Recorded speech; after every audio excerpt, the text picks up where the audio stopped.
বন্ধুসকল, কি খবৰ? মই ভালে আছোঁ, আপোনালোকো নিশ্চয় ভালে আছে।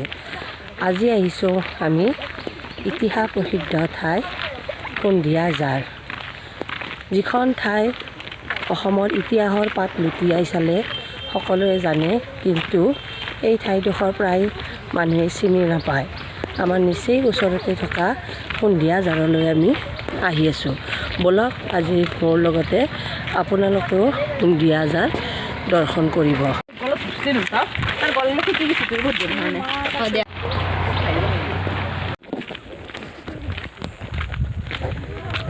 দন্দুৱা দ্ৰোহৰ এই বিদ্ৰোহৰ মূল নেতৃত্ব আগবঢ়োৱা হৰদত্ত বীৰদত্তই তেওঁলোকৰ ভনীয়েক পদুম কুঁৱৰীৰ লগত যি ঠাইত লুকুৱাই আছিল, আমি আজি সেই ঠাইডোখৰলৈ যাম আৰু মোৰ লগতে আপোনালোকেও সেই ঠাইডোখৰ চাওক আহি।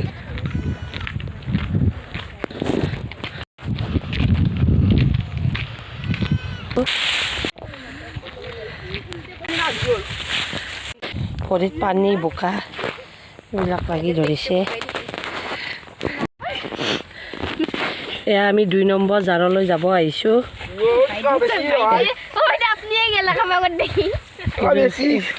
এইপিনেৰে যাব নোৱাৰি, একেবাৰে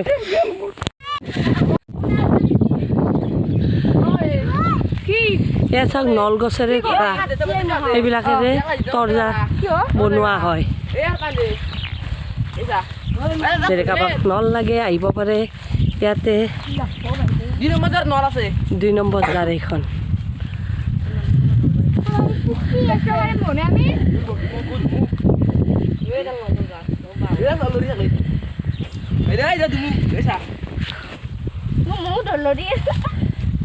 ভৰিবিলাক টপি লাগি থাকিব নোৱাৰি, ভৰিবিলাক বহি বহি যায়। তললৈ বহি বহি যাই থাকে। ভিতৰত গুফা যেন লাগে, কিন্তু সোমাব পৰা ৰাস্তা নাই। ভয়ো লাগে ভিতৰত যাব। আহিছোঁ কিবা কৰি সাহস গোটোৱাই, মোৰ লগতে আপোনালোককো দেখুৱাম বুলি আহিছোঁ।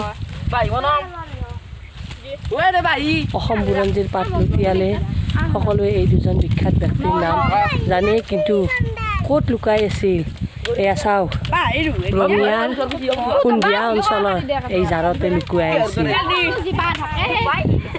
দুখৰ কথা, এই ঠাইতে লুকুৱাই থাকোঁতে ভনীয়েক পদুম কুঁৱৰী সাপে খুটি মাৰি পেলাইছিল।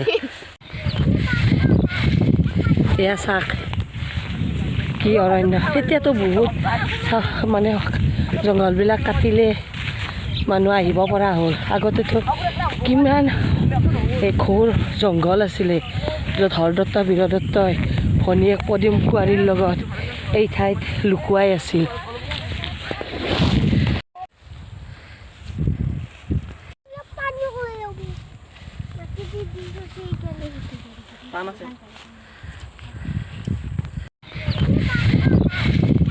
এয়া চাওক, আমি ইয়াত দুখনৰ কাষলৈ আহিলোঁ। ইয়াত চাওঁ মুঠ 7খন জাৰ আছে। বৃহৎ এলেকা এটা। পানী ওলাই যায়, ভৰি দিবই নোৱাৰি। এয়া চব ভৰি দিলে পানী ওলাই যায়। পিটনিবিলাকত বহি বহি গৈছে। হেল্ল' গাইজ, ইয়াতে মুঠ 7খন জাৰ আছে। এয়া চাওক, বৃহৎ এলেকা জুৰি আছিল এই জাৰ।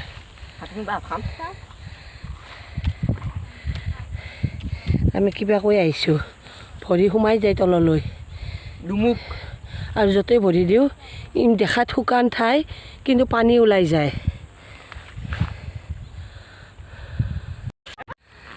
এয়া চাওক, এইখন হৈছে 3 নম্বৰ জাৰ।